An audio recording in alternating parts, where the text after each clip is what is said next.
बांग्लादेश में शेख हसीना की सरकार के तख्ता पलट के बाद से ही बांग्लादेश में बवाल है। अब कयास लगाए जा रहे हैं कि इस मुल्क में दोबारा तख्ता पलट हो सकता है। जिन छात्र नेताओं के दम पर शेख हसीना से सत्ता छीनी गई थी, आज वही छात्र नेता ढाका के शहीद मीनार पर इकट्ठा होकर क्रांति का ऐलान करने वाले हैं। अब सवाल ये है कि क्या यूनुस को हटाने की तैयारी हो रही है? अगर हाँ, तो बांग्लादेश में क्या क्या हो सकता है?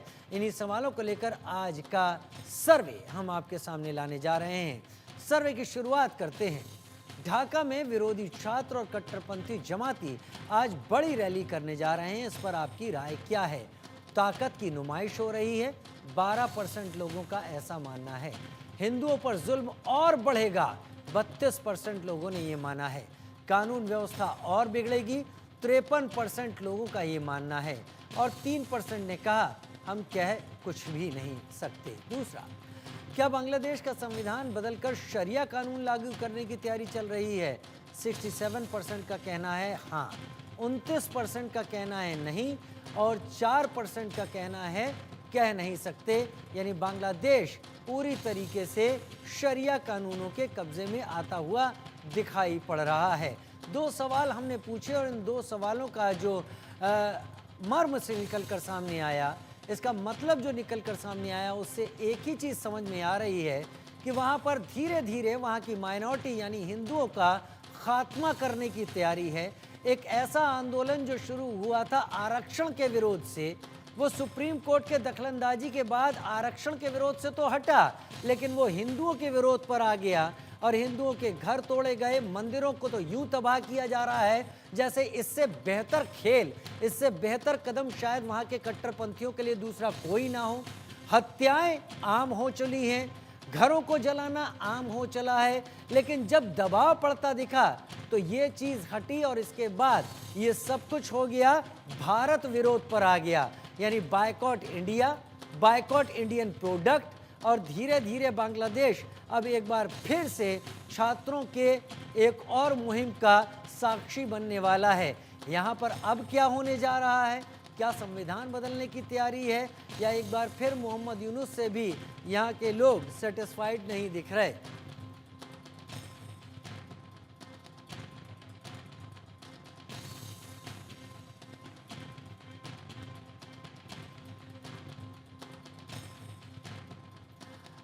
तो बांग्लादेश में फिर से बवाल। ढाका के शहीद मीनार पर छात्रों ने हल्ला बोला है। ये छात्र यहाँ पर क्यों पहुँचे हैं, ये इस हल्ला बोल के बाद पता चलेगा, क्योंकि पिछली बार जब छात्र पहुँचे थे तो छात्र कब गायब हुए, कब उसमें जमात के कट्टरपंथी और रेडिकल्स इस्लामी शामिल हो गए, पता ही नहीं चला। ये आरक्षण का आंदोलन हिंदुओं के खिलाफ आंदोलन में बदला, वो जब थमा तो भारत के खिलाफ आंदोलन में बदल गया और नोबेल पुरस्कार विजेता मोहम्मद यूनुस सिर्फ अपनी स्माइल दे देकर ही यहाँ पर अपने को बचाने की कोशिश में लगे हुए हैं। कर्नल टीपी त्यागी डिफेंस एक्सपर्ट के तौर पर मेरे साथ जुड़ रहे हैं। हाजी नाजिम खान मुस्लिम स्कॉलर, स्वामी शैलेशानंद हिंदू धार्मिक गुरु महामंडलेश्वर मेरे साथ जुड़ रहे हैं। कर्नल टीपी त्यागी मेरे साथ इस वक्त जुड़ गए हैं। टीपी त्यागी साहब, बांग्लादेश में हो क्या रहा है? ये वही बांग्लादेश है जहां पर शेख हसीना को उखाड़ फेंकने से पहले 10 सालों के अंदर बांग्लादेश की पर कैपिटा इनकम 3 गुना हो गई थी। बांग्लादेश की करेंसी इस स्पीड से बढ़ रही थी कि भारत को भी उसका सबक दिखाया जाता था कि बढ़ना है तो इस तरीके से आगे बढ़ना है। लेकिन वहां पर फिर शुरू हुआ छात्र आंदोलन।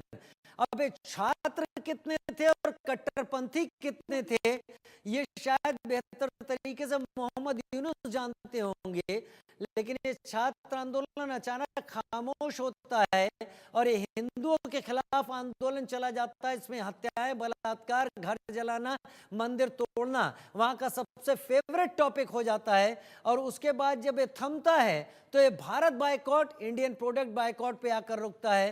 क्या अभी भी बांग्लादेश नॉर्मल है? न्यू नॉर्मल वहां पर क्या है वो हम समझ रहे हैं, लेकिन बांग्लादेश किस तरफ जा रहा है ये समझाइए। आपने काफी कुछ बताया और आज जो शहीद मीनार के ऊपर बताया जा रहा है कि 3 लाख छात्र इकट्ठा होंगे, दरअसल उनमें छात्र कम और उसमें ये आतंकी संगठन वाले लोग ज्यादा होंगे।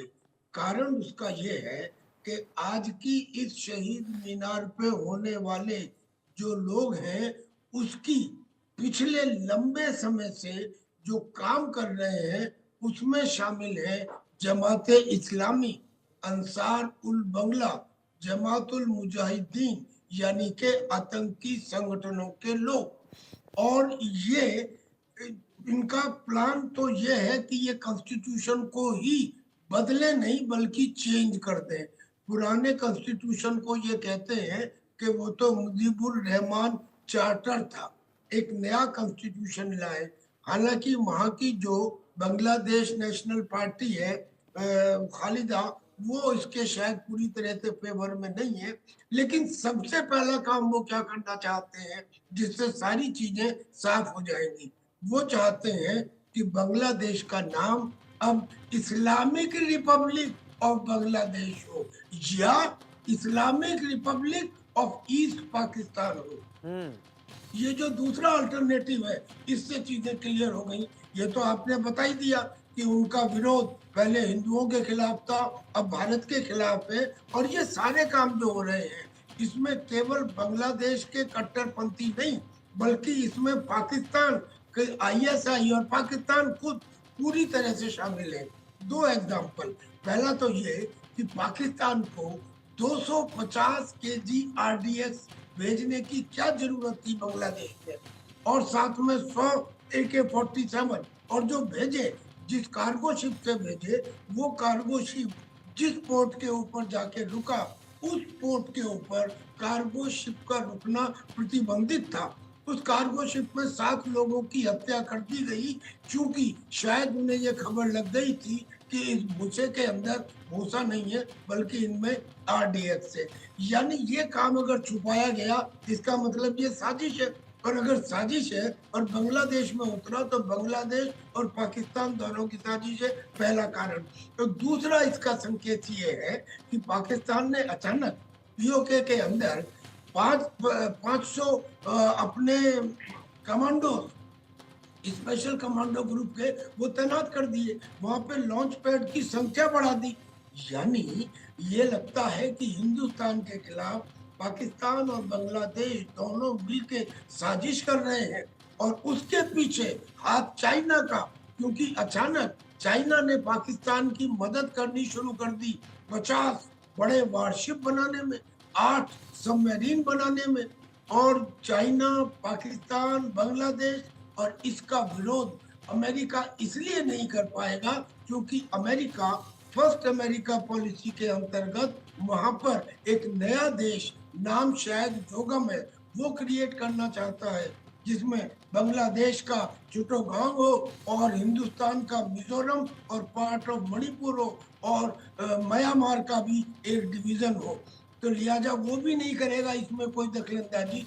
कुल मिला के बात यह है कि ये साजिश भारत के खिलाफ है, जिसमें बांग्लादेश को मोहरा बना रहा है पाकिस्तान, और पाकिस्तान को पीछे से सपोर्ट कर रहा है चाइना, और टैसिट अप्रूवल है अमेरिका का। क्योंकि अमेरिका भी ये सोचता है कि मेरा आज की तारीख में प्रतिद्वंदी तो चाइना है, लेकिन आने वाले समय में जिस रफ्तार से हिंदुस्तान की इकोनॉमी बढ़ रही है, आने वाले समय में हो सकता है कि हिंदुस्तान मेरा प्रतिद्वंदी हो जाए। लिहाजा इंटरनली वो भी ये नहीं चाहता कि हिंदुस्तान बहुत ज्यादा तरक्की करे। तो आवश्यकता सबसे ज्यादा हिंदुस्तान को चौकन्ना रहने की है, रिटेलिएट करने की है। अब धैर्य की आवश्यकता नहीं। कैसे रिटेलिएट करें, ये मैं आपसे जब आप पूछेंगे तब बताऊंगा। ठीक है, कैसे रिटेलिएट करें ये भी मैं आपसे पूछूंगा, लेकिन हाजी नाजिम खान मेरे साथ जुड़ गए हैं, मुस्लिम धर्म के जानकार हैं, वो भी मेरे साथ जुड़ गए हैं। हाजी भाई, ये वही बांग्लादेश है जिसने 10 साल में अपने यहाँ रहने वाले हर इंसान की जो पर कैपिटा इनकम होती है उसे 3 गुना बढ़ा कर रख दिया था। ये रिजर्वेशन के ऊपर आंदोलन शुरू हुआ है, जो मुक्ति वाहिनी के लोगों के परिवारों को रिजर्वेशन दिया गया। सुप्रीम कोर्ट ने वहाँ के दखल दी, 20% से 5% कर दिया। उम्मीद थी कि वो ख़त्म हो जाएगा, लेकिन अचानक छात्र वहाँ से गायब हो गए। जमाती वहां पर शामिल हुए और फिर हिंदुओं के घरों को तोड़ा जाना, मंदिरों को तोड़ा जाना, मूर्तियों को तोड़ा जाना, कत्लेआम, वहां पर बलात्कार करना। और ये मैं नहीं कह रहा हूं कि मैं कह रहा हूं, हो सकता मेरे दिमाग में हो, ऐसा यूनाइटेड स्टेट्स, यूके, हर जगह के बड़े बड़े मीडिया हाउसेस से ऐसे वीडियो सामने आए जो कि वहीं से निकलकर सामने आ रहे थे। अचानक ये चीज खत्म होती है एक लिमिट पर जाकर, जब दबाव पड़ना शुरू होता है तब शुरू होता है भारत बायकॉट, भारतीय प्रोडक्ट का बायकॉट, और अब एम्यूनिशन, असलहा मंगाना। ये बांग्लादेश जा किस तरफ रहा है? क्योंकि आज जो होने जा रहा है वहां पर यह तय किया जाएगा कि वहां शरिया लागू किया जाए, नाफिज किया जाए या नहीं किया जाए। ये बांग्लादेश क्या हो रहा है बांग्लादेश में? हाजी भाई कुछ आप समझाएंगे क्या? हाँ, देखिए, अगर कोई भी देश अगर किसी भी राष्ट्र को अगर ये मान के चलिए इस्लामिक राष्ट्र की तरफ को लेके चलने वाला हो या हिंदू राष्ट्र की तरफ लेके चलने वाला हो, तो वो देश कभी भी कामयाब नहीं हो सकता। देश तभी कामयाब होता है जहां सेकुलर सब रहते हैं मिलजुल कर। वहाँ हिंदू भाई, मुस्लिम भाई, सिख भाई, ईसाई भाई सब मिलजुल कर रहते हैं, तभी वो देश आगे बढ़ता है। इसका जीता जागता प्रमाण आपने श्रीलंका के अंदर देखा होगा। जब धर्म को लेकर जिस तरीके से धर्म का बढ़ावा जिस तरीके से लिया गया था, वहां पर हर 5 मिनट के अंदर किस तरीके से राष्ट्रपति की कुर्सी पे बैठ बैठ के लोग बाग ये दिखा रहे थे कि हाँ राष्ट्रपति खुद हैं। तो इस तरीके का श्रीलंका के अंदर हुआ, तो वही स्थिति आज बांग्लादेश के अंदर होने जा रही है। अब मैं तो अपनी भारत सरकार से ये कहना चाहता हूँ कि देखिए, आप हमारे हिंदू भाई जो बांग्लादेश में पीड़ित हैं, आप हमारे हिंदू भाइयों की रक्षा कीजिए। हम मुस्लिम समाज से जो भी आपको चाहिए, हम अपने हिंदू भाइयों की मदद करने के लिए सबसे पहले आगे रहेंगे। और जिस तरीके से बांग्लादेश के अंदर अल्पसंख्यक के साथ ये घटना हो रही है, अल्पसंख्यक चाहे पाकिस्तान में हो, अफगानिस्तान में हो या भारत में हो, सबकी सुरक्षा होनी चाहिए। क्योंकि अल्पसंख्यक अल्पसंख्यक होता है, लेकिन अगर अल्पसंख्यकों पर अत्याचार करा जाए, भेदभाव करा जाए, ये गलत है। बांग्लादेश के अंदर जिस तरीके से यहाँ पर घटना घट रही है, ये बड़ी शर्मसार करने वाली घटना है। हम बांग्लादेश की अंतरिम सरकार से ये अपील करना चाहते हैं और पूर्ण खुलूस से कहना चाहते हैं कि देखिए, जितना सम्मान वहां पर आप मुस्लिम समाज को दे रहे हैं, उतना ही सम्मान बिना भेदभाव के यहाँ पर हिंदू भाइयों को भी दी। हाजी भाई, मेरा एक सवाल है, उसको दिल पे मत लीजिएगा, सवाल के तौर पर, क्योंकि बहुत लोगों के जहन में चल रहा है, तो ये सवाल आपके सामने रख रहा हूं। जहां पर भी इस्लाम ताकतवर होता है, जिस भी कंट्रीज में ताकतवर होता है, वहां की माइनॉरिटी का सफाया क्यों हो जाता है? मैं इसलिए कह रहा हूं, पाकिस्तान में 1/3 मुसलमान थे जब वो आज़ाद हुआ, आज 2.8% है, सभी मिला के, इसमें हिंदू भी हैं, इसमें सिख भी हैं, सब मिलाकर 2.8% पे आ गए हैं। यहाँ 1971 की अगर बात करूं, जब बांग्लादेश आज़ाद हो रहा था, तब यहाँ पर 22% के करीब की नफरी थी, आज 8% हिंदू रह गए हैं। और यहां पर अब भी वही सब कुछ हो रहा है। एक लीडर जिसने यहां पर नोबेल लॉरेट, नोबेल का तमगा हासिल किया, वो आंख मूंद के बैठा हुआ है। अब जो कुछ हो रहा है वो शरिया लाने की तरफ हो रहा है। तो ये क्यों करने की कोशिश की जा रही है? क्या इस्लाम जहां होगा वहां केवल इस्लाम ही होगा? ऐसी सोच वहां के कट्टरपंथियों के अंदर आपको दिखाई पड़ रही है? नहीं, देखिए, इस्लाम बहुत अच्छा मजहब है और इस्लाम इतना अच्छा मजहब होने के बाद अच्छाई और संदेश बहुत देता, भाईचारे की बात करता है, ये मेरा मजहब इस्लाम नहीं कहता। जिस तरीके की बात यहाँ पर हो रही है, एक समुदाय को यहाँ पर दबाया जाए, दूसरा समुदाय उन पे हावी हो, मेरा मजहब इस्लाम कभी भी इस बात को स्वीकार नहीं करता।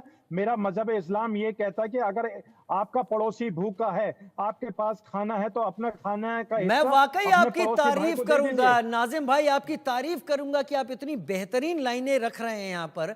लेकिन हमारे दाहिनी तरफ पाकिस्तान और बाईं तरफ बांग्लादेश, यहां पर जो कुछ भी हो रहा है वो आपकी कही गई बात से कहीं से मेल नहीं खा रहा है। यहां पर भी तो इस्लाम के जानकार मौजूद हैं, वो क्यों इस तरीके के कत्लेआम और वहां की माइनॉरिटीज के खात्मे को लेकर पूरी तरीके से आंख मूंदे हुए हैं? मेरा सवाल इस सब को लेकर था। आप जो कह रहे हैं बेहतर बात है, और यही भारत में, क्योंकि आप भारतीय हैं इसलिए भारत में ये चीजें होती हैं, आपको दिखती हैं। मैं अगले सवालों की तरफ आगे बढ़ूंगा, फिर अपने हिंदू धर्मगुरु की तरफ आगे बढ़ूंगा।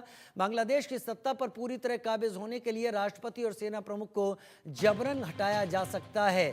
हाँ कहने वाले लोग निकले 68%, नहीं कहने वाले 29% और 3% ने कहा हम इस पर कुछ कह नहीं सकते। चौथा सवाल हमने किया, जमाती और कट्टरपंथी क्या बांग्लादेश का नाम और झंडा बदल देंगे? 56% ने कहा हाँ यही होने वाला है। 37% ने कहा ऐसा नहीं हो सकता, लेकिन 7% ने कहा हम कुछ कह नहीं सकते। तो आप फिर भी ये समझिए, यहाँ पर ज़्यादातर लोग बांग्लादेश को लेकर वही सब कुछ दिखा रहे हैं, वही सब कुछ तस्वीर सामने रख रहे हैं। स्वामी शैलेश